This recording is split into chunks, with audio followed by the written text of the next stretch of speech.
Thank you for joining me again. Today we're going to be talking about Lesson 5.1, Integral Exponents and Scientific Notation.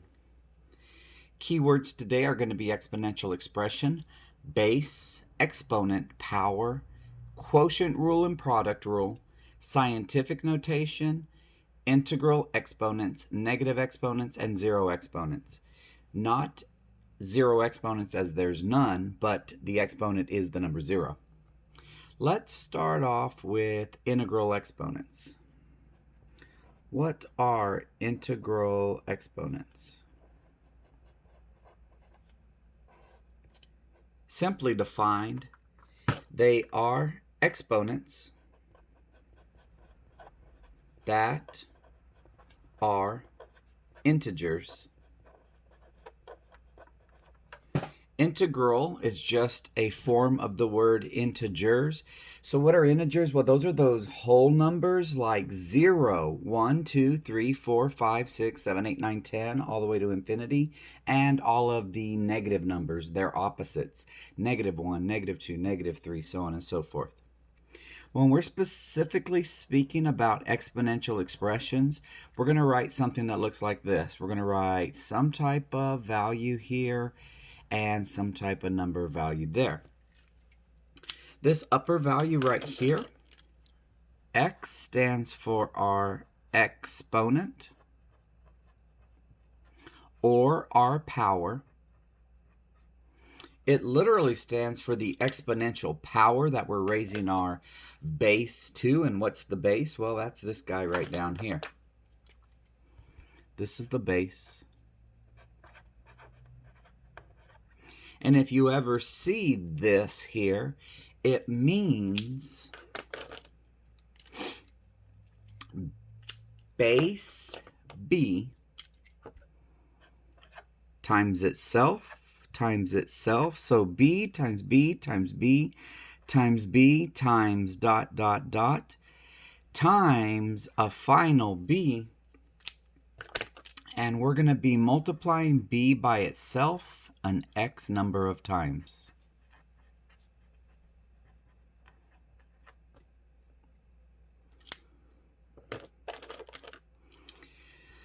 This entire expression is known as an exponential expression. And what we formally say is base B raised to the power of x, or to the x power, or simply put, that's kind of a mouthful. Just say this: B raised to the x, for short. That is the abbreviated version of saying this: B raised to the x. Now, if I ask you to simplify this,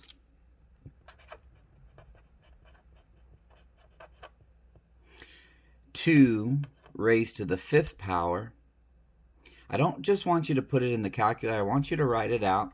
If it's feasible and it's not like too unruly, if it's 2 to the 100th or even 2 to the 20, I would not expect you to write 2 times 2 times 2. You'd tell me just 2 times itself 20 times. Well, it's faster for me to say 2. The easiest thing to write is 2 to the 5th. What it means is 2 times itself 5 times. I think that's faster than writing 2 times itself 5 times, but never leave this as your answer. Always simplify it. 2 times 2 is 4, times 2 is 8, times 2 is 16, times 2 is 32. Always want to simplify your answers completely. Now let's quickly talk about negative exponents, exponents that are negative numbers. If I have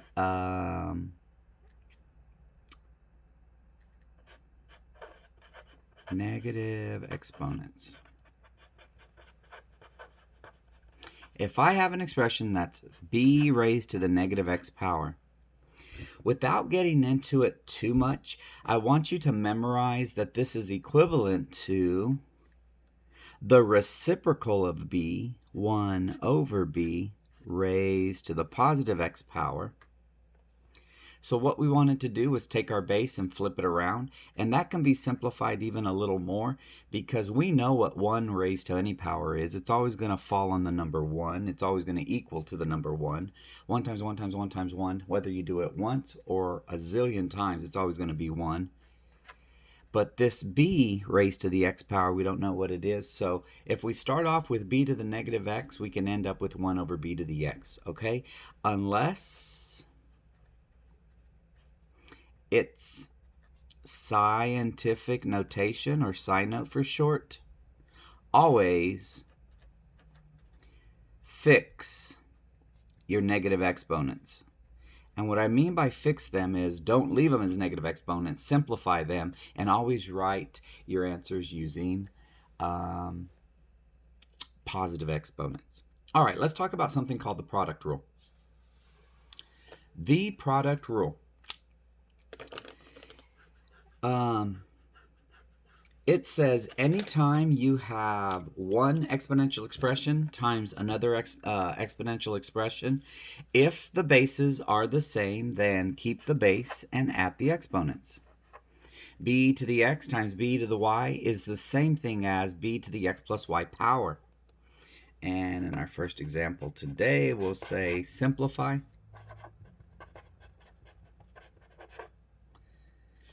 2 to the third times 2 to the fourth.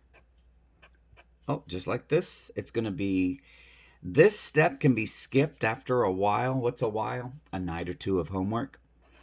We can say 3 to the fourth power, or you can jump straight to 2 to the seventh power. Now, if you have a calculator, grab it. If not, go ahead and multiply this out. 2 raised to the seventh power is equivalent or equal to 128. As we said before, always simplify any numbers raised to powers. I think in this book and I know for a fact on my tests, I'm never going to give you an outrageous number that's going to take 30 seconds to write it out. It's not going to be like, 100 numbers that you have to write out. They're going to be here manageable. Even if they're big, like in the 32,000s or even 128,000, even if it's in the millions, we're just talking about 7 digits there, 7 figures. So I want to make sure that you understand anytime you have a number raised to a power, here's what I want you to do. Let me explain it this way. If this was the test question, or if this is your homework question, if this is the question, what do you need for full credit? You need to show me this, then you need to show me this. All right, that's the minimum amount of work to show.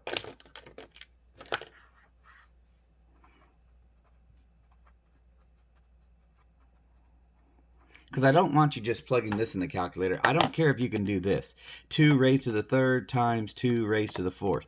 I don't care about that. The calculator, I'm not seeing how well your calculator is and how well you can type it in. I want to say, do you understand the concept? Do you know what to do with the powers? Do you just always add the powers? Only if the bases are the same. Try one more. 5 to the second times 5 to the third. That equals, here's what I'm talking about. We can advance this and go a little faster. That's going to be 5 raised to the fifth power. And now it's time to grab that calculator. 5 raised to the fifth is equal to 3,125.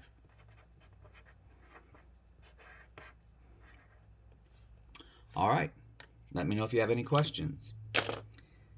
You're like, how am I going to let you know? You get out your phone, get on that Remind app, or go online and get on the announcements and just send me something. Send me an email or a Remind app. Let's talk about let's talk about the quotient rule. We already talked about the product rule. The quotient rule says b raised to the x power divided by b raised to the y's power. Y power is going to be equal to b raised to the x minus y power.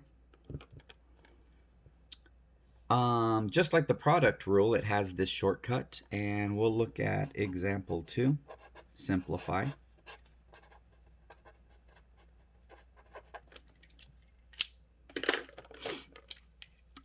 Let's take 4 raised to the fifth divided by 4 raised to the third. Now, I want to show you something else. Here's why it works. I don't just want to tell you, hey, yeah, I know some of you mean, no, that's going to be 4 to the second, because you're going to say 4 to the 5 minus 3, or 4 to the second, which is 16. Here's why that works. On top, we had 4 times 4 times 4 times 4 times 4. 4 times itself 5 times. On bottom, we had 4 times 4 times 4, just 3 times. 4 over 4 equals 1. 4 over 4 equals 1. 4 over 4 equals 1. And on top, I'm left with 4 times 4, or 4 squared, and that gives me my 16.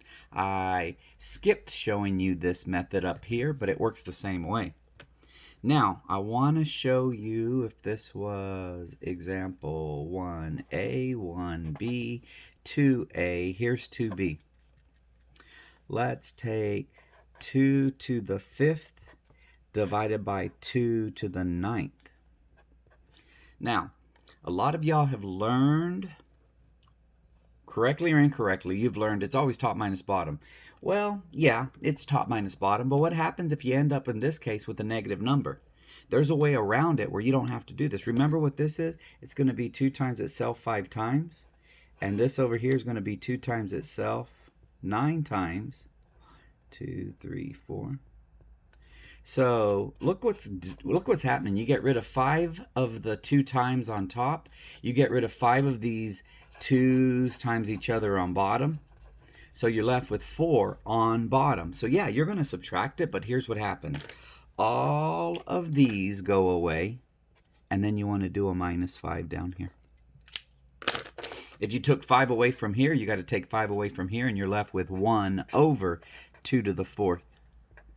Or 1 over 16. 2 times 2 is 4. 4 times 2 is 8. 8 times 2 is 16. So 1 over 16. All right.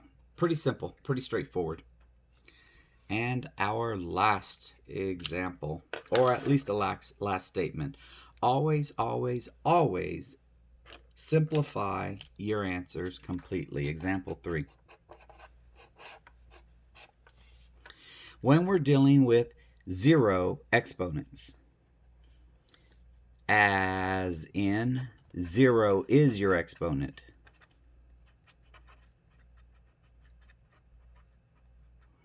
Well, if you have a base raised to the 0 power, that is always going to equal 1 except for one time. And I'll tell you about that one time, the exception. Because here's what it means. B to the 0 means B divided by itself, which is equal to 1. You're like, what do you mean it means 0 divided by yourself? How can you end up with B to the 0? By simply taking, look at this B over B. Remember, if we have the division of these B to the first over B to the first, what do? We subtract these two numbers. So if I want to write this as a single exponent, I would say B to the 1 minus 1 power, or B to the 0 power. Well, let's compare that. What is B divided by B? What is 5 divided by 5? 1. What is negative 3 divided by negative 3? 1. What is any number divided by itself? 1, with one exception. What's the only number you cannot divide by? 0. That is correct. With one exception. Okay, so in this case right here, let me finish this statement right here. B to the 0 is equal to 1 as long as B is not equal to 0. If B is equal to 0, if you take 0 raised to the 0 power, well, what does this mean? It means this base 0 divided by itself. And what is division by 0? That should be undefined. That's the only exception that you have to remember. I'm going to throw that out there one time. What's 0 to the 0 power? You should tell me, Mr. Eastloss, that is undefined. Otherwise, check this out. If I have 94 raised to the 0 power, what is it? 1. What if I have negative 94 raised to the 0 power? Trickiest one so far. Why is it tricky? What's the base? The base is not negative 94. The base is only 94 to the 0 power. Then, once you simplify 94 to the 0, what's 94 to the 0? It's 1. You want to take the opposite of it. So a negative 94 to the 0 is equal to a negative 1. Will you ever have a case where you have a negative number in there? Where you have a negative sign and you don't make it a negative number? Yes, you will. Watch this one. What if we have quantity negative 94 raised to the 0 power? Well, this one meant the opposite of 94 divided by 94. This just meant 94 divided by 94. This means negative 94 divided by itself, negative 94. That's back equal. That's going to equal negative 1 again, like it did back up here. All right. Let me see. Can I trick you a little bit here? I don't think I can, but I will try. What if I have a negative quantity, negative 94 raised to the 0 power? Well, right here, we've already established if the negative is inside the quantity, that's going to be a 1, because I have negative 94 divided by itself, and now I want to take the opposite of that. This equals a negative 1. Some people think a negative times a negative is a positive. You're right. However, orders of operations demand that we do exponents first, and then we do multiplication last. So, oh yeah, y'all are actually benefiting from this video lesson, because I didn't have my good notes with me whenever I went over this last week with the other classes, periods 1 through 4. So they didn't get all this. They're missing a few of these jewels that y'all are getting. All right, flip the page. Let's look at example 4. Simplify.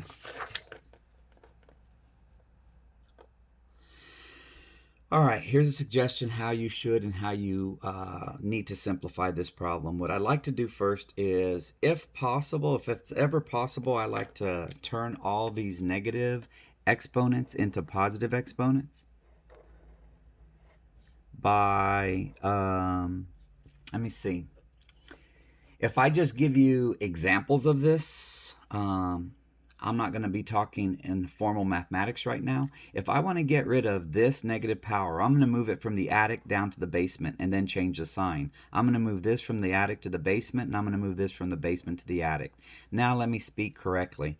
I'm going to take these numbers that are in the numerator and put them in the denominator and then change their sign. Same here and same there. So when I rewrite that, I'm going to have 3x to the second, y to the fifth. You know what? I can take care of 0 to the z to the 0. That's going to be equal to 1. So on top, I just have 3x squared, y to the fifth.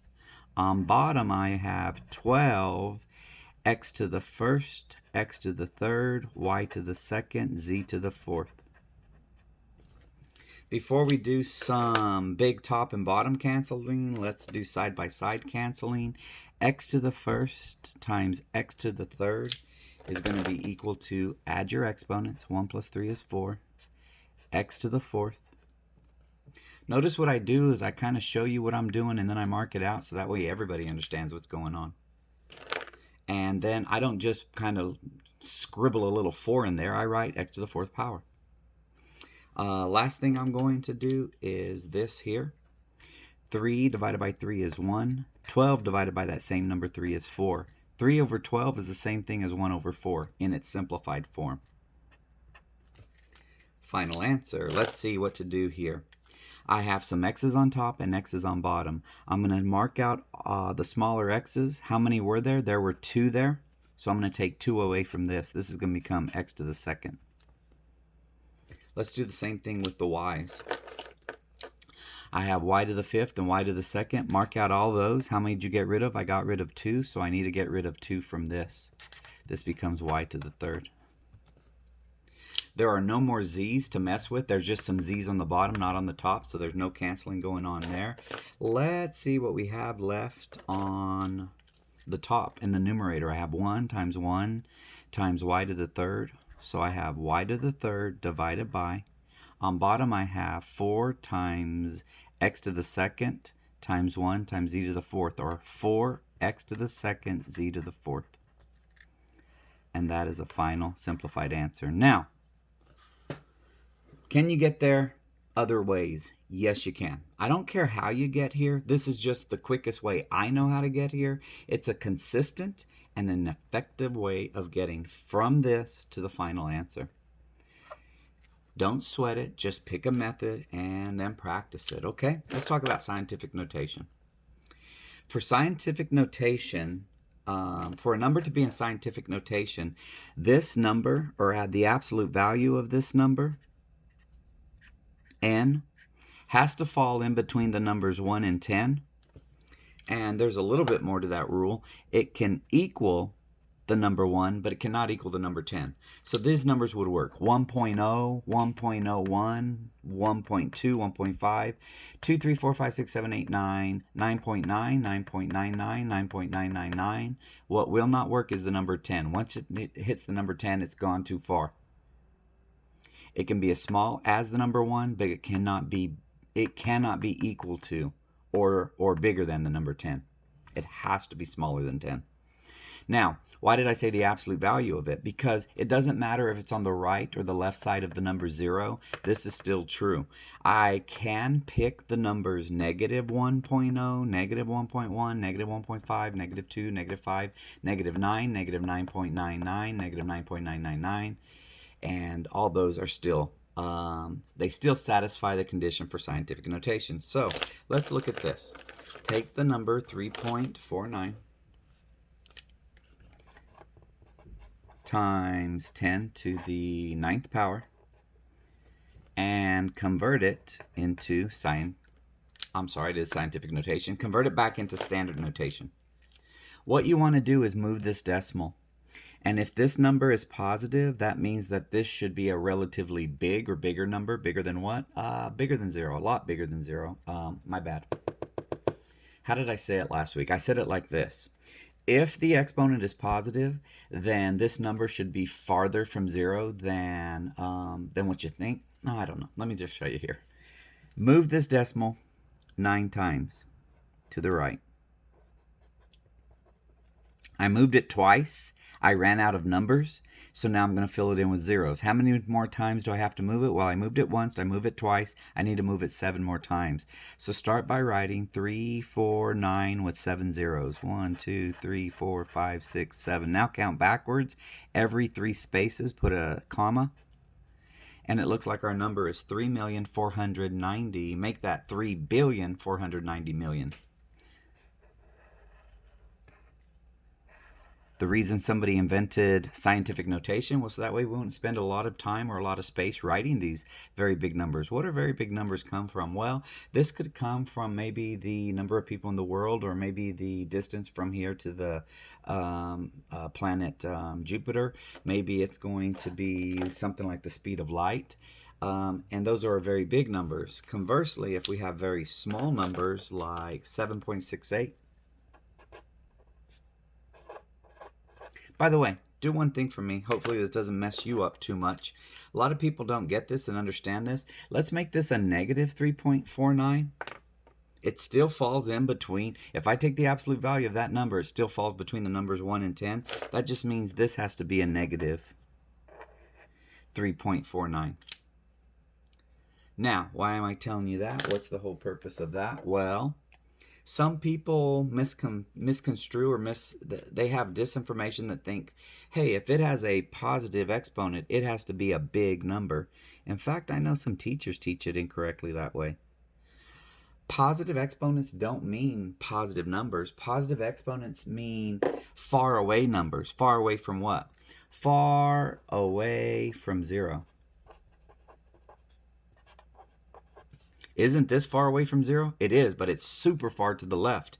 That is not a very large number. That is a very, it's a large negative number. That's what I should say. A very large negative number. It's far from 0. Whereas if you have 7.68 times 10 to the negative 11th, this is going to be a number very, very, very close to 0. It's barely going to be, if this point right here is the number 0 on a number line, it's going to be barely. In fact, you're probably going to have to get a microscope to even see how far away from 0 it is, because it's going to look like it's perfectly the same as 0. So here's what you do with this number. We're going to move it 11 times to the left, ensuring that it's not going to go far away from 0, but it's going to be very, very close to 0. Now watch my little trick. Watch what I'm about to do. Watch how many zeros I count out. 1 decimal point, 1, 2, 3, 4, 5, 6, 7, 8, 9, 10, 11. 7, 6, 8. Don't forget to include this placeholder here. If you just write 0.0000, you're going to lose at least half credit. I'm telling you right now, don't leave this decimal naked. Clothe it and dress it with that placeholder. If you do that, it's actually going to be in your benefit, because look at how many zeros we have. If you count all the zeros, including the one in front of the decimal point, it will equal that number right there. It will equal 11. 11 zeros. Easy cheesy, easy peasy lemon squeezy. Let's work backwards. Let's go from scientific notation backwards into, let's go from standard notation rather back into scientific notation.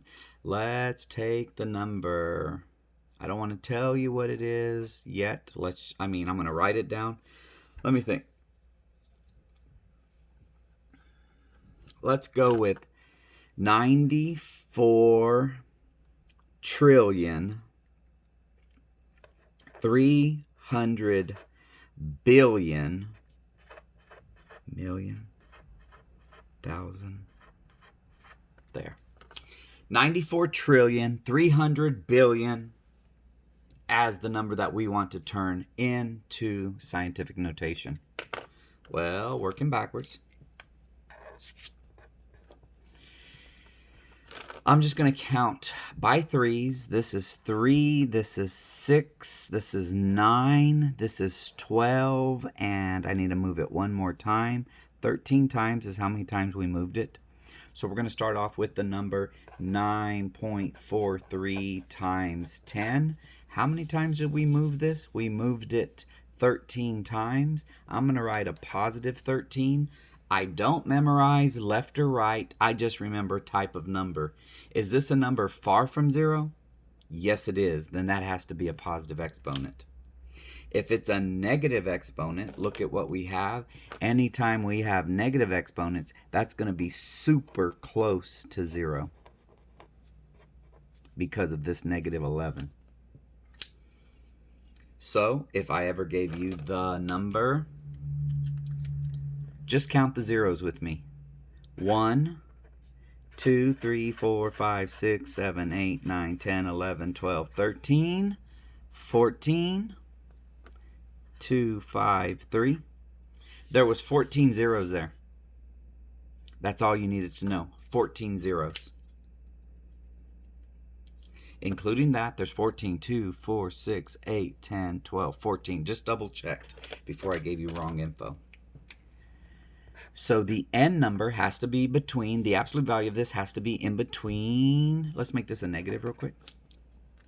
It has to be between 1 and 10, equal to 1 but not equal to 10. So I'm going to say it's the number 2.53 times 10. And how many zeros did we have there? We had 14, so I'm going to write to the negative 14th power. If you don't trust me, that's fine. Count it yourself. See if it works. Try a new way. If not, then use whatever old way you use. Now, I promise you, if you ever use an old way that's incorrect, and if I ever see it, that's where I'm going to mandate, forget what you just learned, learn it my way.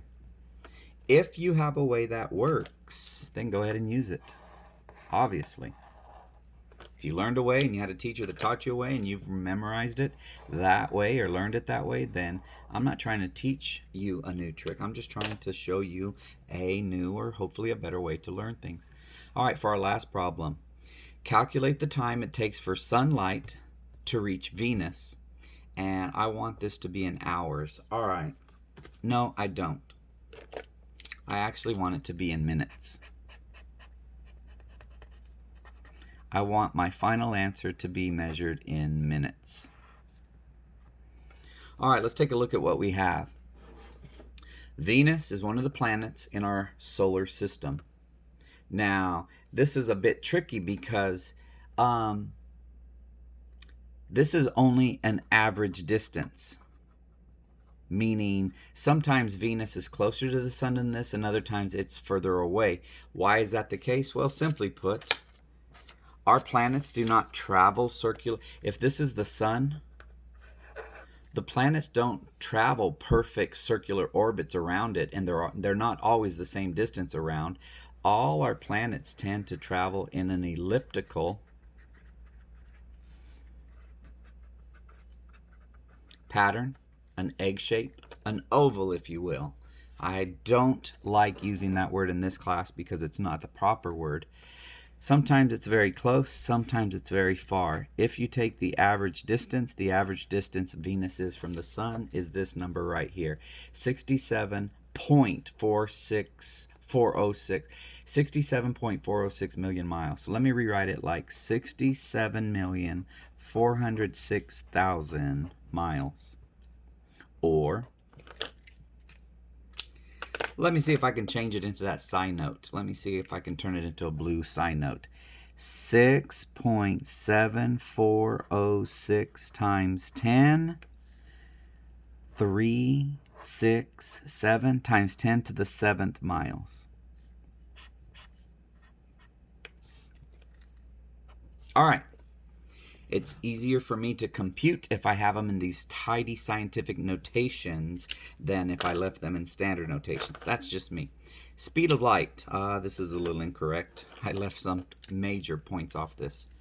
The speed of light is not 9.8 feet per second. It's 9.8 or 9.836 times 10 to the 8th feet per second. That's the speed of light. Silly me, forgot the whole thing about. Man, if the speed of light was only 9.8 feet per second, even old me could be faster than the speed of light. I'd be like the old Flash. Now, the first thing I'd like to do is convert. I'd like to do a conversion, and what I'm going to convert is this. Let's convert the speed of light. Instead of feet per second, let's convert it into miles per minute. Why do I want miles per minute? Well, first of all, the distance of the sun. I don't want to talk about how many feet. This number is big enough in miles. I don't want to try to convert miles into feet. It's going to become that much more bigger. I also want to have miles per minute. I usually go miles per hour like I originally wanted to because that's what we're used to driving. The only problem with this is we're going to get a pretty funky number. That's not going to make much sense. But if we have it in minutes, it's going to make a lot more sense. So here's how you do a quick simple conversion. Let's take 9.836 times 10 to the 8th feet per 1 second, our speed of light. And too bad I can't show you the video, but midway through the movie Remember the Titans, Coach Boone gets on one of his running backs, Petey, for dropping or fumbling the ball. Then gets angrier because when he asked him, why can't you hold on to the ball, Petey? He started blaming his blockers. My blockers. And he says, no. Hush right there. Your blockers didn't fumble that ball. You fumbled that ball. Do you know how many feet are in a mile, Petey? He said, no, Coach, I don't. And he says, there are 5,280 feet in a mile. I want you to run all 5,280 feet in that mile. 1 mile is equivalent to 5,280 feet. So in essence, I wrote a fancy number 1 here. And the reason I wrote 1 mile over 5,280 feet is so that this feet on top and this feet on bottom can cancel out just like numbers. Units work just like numeric values. If you have feet in the numerator and feet in the denominator, they actually become ones.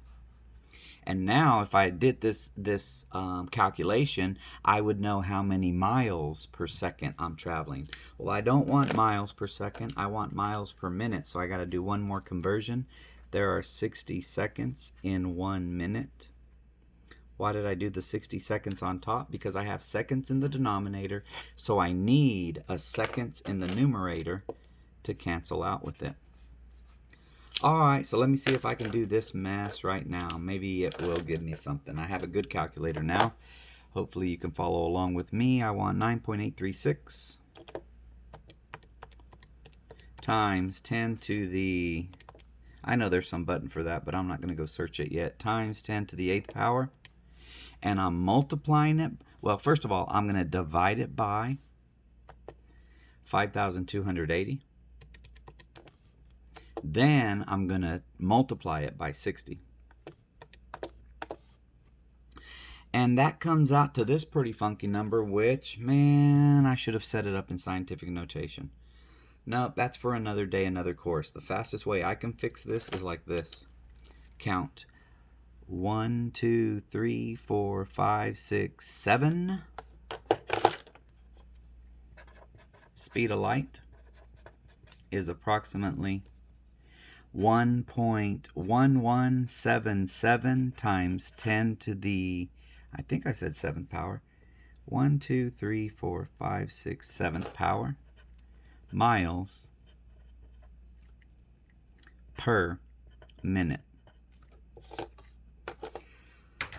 All right, what are we trying to do? We're trying to convert, no, we already did. We're trying to calculate how long it takes this sunlight to reach the planet Venus. Well, if I'm looking for a time, time is equal to distance divided by rate. Therefore, this time is going to be equal to this distance, 6.7406 times 10 to the 7th, divided by 1.1177 times 10 to the 7th. Oops, made one of my cardinal sins. I did not include units. On top, I have miles. On bottom, I have miles per minute. Now, I'll hold a special session to tell you more about these units, but right now, let me tell you what these units are going to do to each other. This is like miles over 1. This is like miles over minutes. If you notice, this would be in the numerator. This is in the actual numerator of the numerator. This is in the numerator of the denominator. This miles and this miles cancel each other out. So I'm left with the number 1 and the number 1. And I'm actually, on the bottom, I have 1 over minutes. If I take that and bring it to the top, instead of 1 over minutes, it gets flipped back around to simply minutes, which makes sense because it's asking me for a time. So I know I have it set it up right just by my units alone. My units will be in minutes, and that is a measurement of time. So now I just got to do this math. Let me tell you the fastest way to do this math. The reason I'm doing the scientific notation math is because we're going to handle these two numbers separately from these two numbers. 6.7406 divided by 1.1177 is approximately 6.03. 6.030777, but I'm just going to say 6.03. This is approximately, hopefully this is the last of my answers, 6.03. Oops, I still have a times 10. Now, here's what I wanted to do. I'm breaking these off by themselves. Since these are actually times 10 to the 7th over times 10 to the 7th, this actually cancels to the number 1. If this happened to be times 10 to the 8th over times 10 to the 7th, then this would just be times 10 to the 1st because 8 minus 7 is 1. If it was 10 to the 7th over 10 to the 8th, then I would say times 10 to the negative 1 because 7 minus 8 is a negative 1, and it's okay to leave it like that. But in this situation, this actually becomes times 10 to the 0 or just 1. So they go out, they go away completely. I'm just left with 6.03 what? 6.03 minutes. And I want you to wrap your head around this. It may have seemed unfathomable at first, but look at this.